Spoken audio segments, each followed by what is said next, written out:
कक्षा 9 भौतिक विज्ञान। टॉपिक है गुरुत्वाकर्षण। हम पिछले अध्याय में बल को पढ़ रहे थे और बल जो है वो गति का कारक है। कोई वस्तु है, उसकी दिशा बदलने के लिए या उसकी चाल को बदलने के लिए बल की आवश्यकता होती है। जब किसी वस्तु को ऊंचाई से गिराया जाता है तो वह पृथ्वी की ओर गिरती है और हम जानते हैं कि सभी ग्रह सूर्य के चारों ओर चक्कर लगाते हैं। चंद्रमा पृथ्वी की परिक्रमा करता है। वैज्ञानिकों ने इन तथ्यों को समझने का प्रयास किया।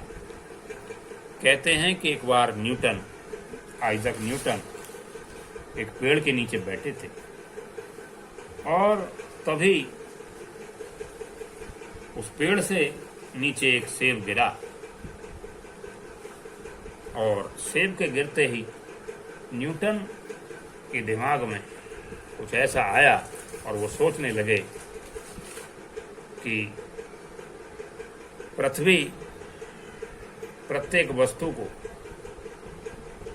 या सेब को अपनी ओर आकर्षित कर सकती है और जब सेब को पृथ्वी आकर्षित करती है तो ये आकाश में जो चंद्रमा है, चंद्रमा को क्या आकर्षित नहीं कर सकती। इस संदर्भ में विचार करने लगे तो ध्यान में आया कि हो सकता है कि चंद्रमा भी गति करता हो, लेकिन वो दूसरे प्रकार की गति हो सकती है। खैर, विचार करते करते बहुत सारे पिंडों पर विचार करने लगे और वे एक अंतिम निर्णय तक पहुंचे और उन्होंने अपना एक नियम दिया।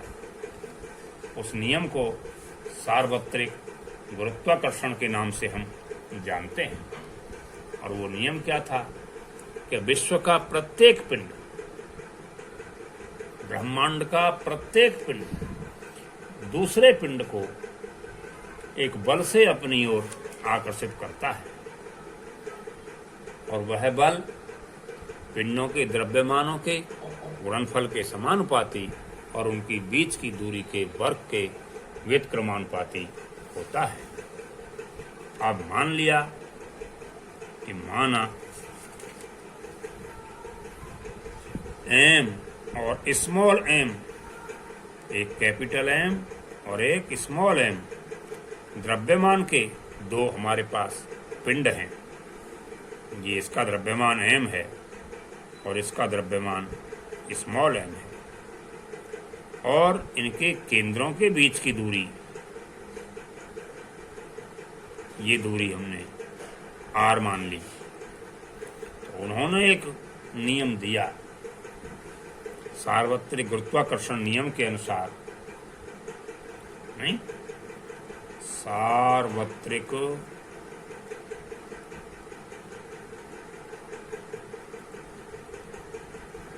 गुरुत्वाकर्षण नियम के अनुसार F समानुपाती m इंटू m, यानी कि उनके बीच, इन दोनों पिंडों के बीच लगने वाला बल इन दोनों वस्तुओं के द्रव्यमानों के गुणनफल के समानुपाती है।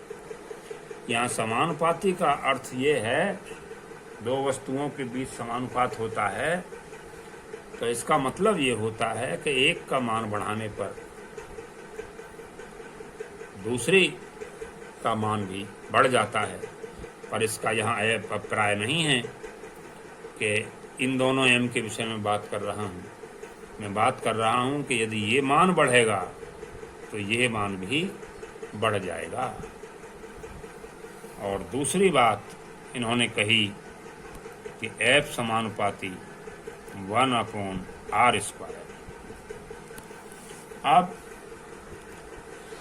एफ समानुपाती एम एम, एफ समानुपाती 1/r स्क्वायर। 1/r स्क्वायर का मतलब ये हुआ यहाँ कि इनके बीच लगने वाला बल इनके बीच की दूरी के वर्ग के व्युत्क्रमानुपाती होता है। अब आप समीकरण 1 और 2 से यदि आप इन्हें मिलाएंगे तो F समानुपाती mm/r स्क्वायर, यहाँ F बराबर G/r स्क्वायर, जहाँ G क्या है, ये अनुपातिकता नियतांक है। G क्या है, समानुपाती नियतांक है।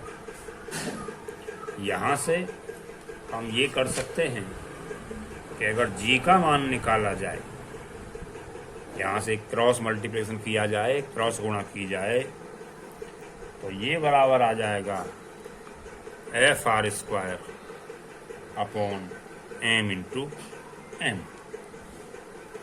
अब आपसे कहा जाए कि साहब G का मात्रक क्या होगा, तो G का जो मात्रक होगा,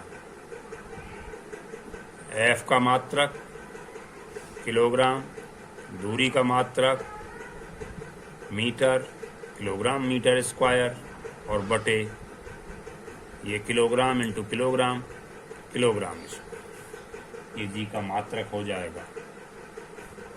F का मात्रक न्यूटन, F का मात्रक न्यूटन, मीटर स्क्वायर बटे किलोग्राम स्क्वायर, ये हो जाएगा G का मात्रक। अब G का आंकिक मान कितना होता है, G का मान 6.673 गुणा 10⁻⁻11 न्यूटन मीटर स्क्वायर पर किलोग्राम स्क्वायर।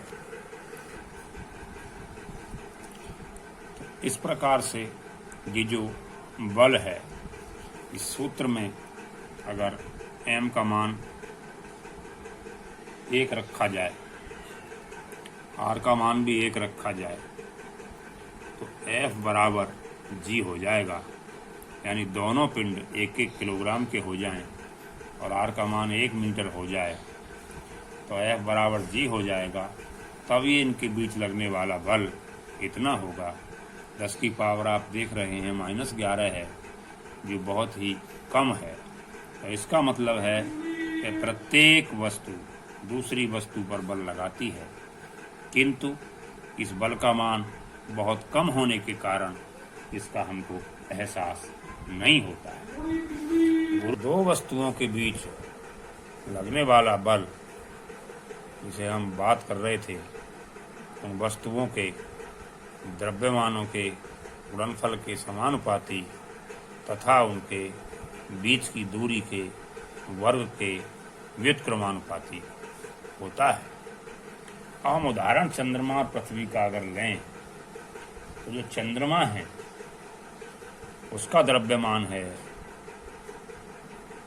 चंद्रमा और पृथ्वी, तो चंद्रमा का जो द्रव्यमान और पृथ्वी का द्रव्यमान, तो पृथ्वी का द्रव्यमान है हमारा 6 गुणा 10⁻24 किलोग्राम, और चंद्रमा का द्रव्यमान है 7.4 गुणा 10⁻22 किलोग्राम।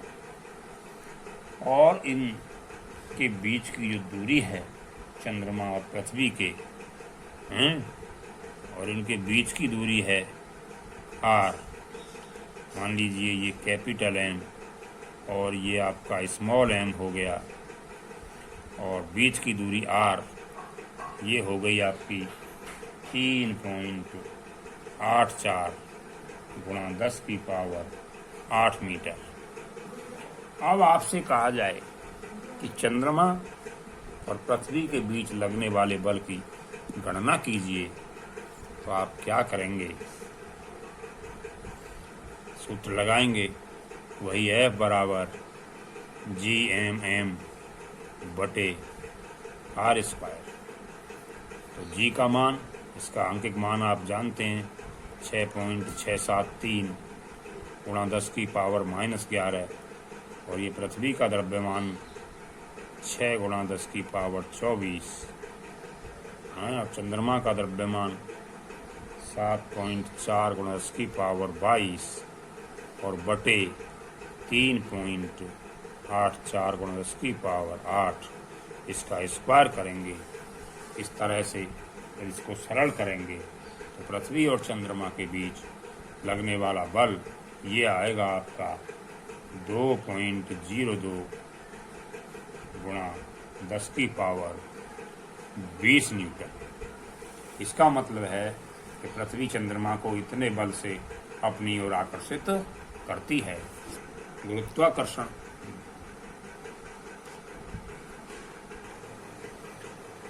अब यह है कि गुरुत्वाकर्षण के सार्वत्रिक नियम का महत्व क्या है।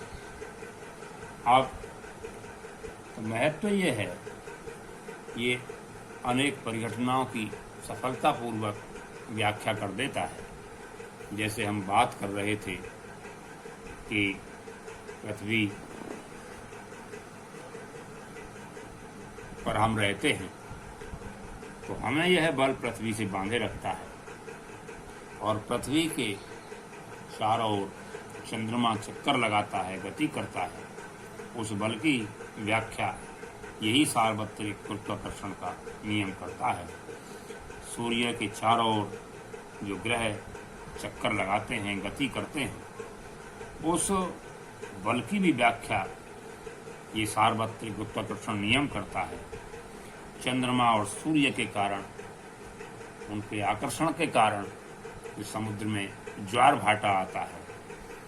ये सब परिघटनाओं की अच्छी खासी जो व्याख्या करता है, ये न्यूटन का सार्वत्रिक गुरुत्वाकर्षण नियम ही करता है।